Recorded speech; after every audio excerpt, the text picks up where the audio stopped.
شام روز سه‌شنبه دادستانی فدرالی بلژیا اریک وان سپیت در رابطه با ترکش در پایگاه راه آهن بروسل گفت: ما این حادثه را همچون حمله تروریستی بهاگذاری کردیم و خوشبختانه در پی آن به جز از شخص حمله‌گر کسی قربان نشد.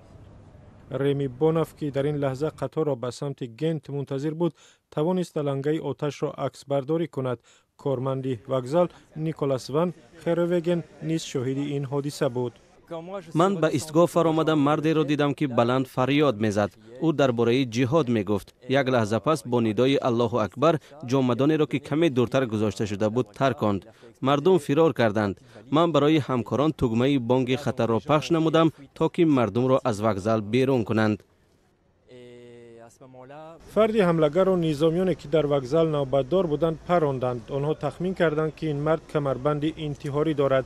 در پی این حادثه کسی آسیب ندیده است. پلیس تا به حال هویت حمله‌گر را اعلام نکرده است و جزئیات حادثه را نیز شرح ندادند.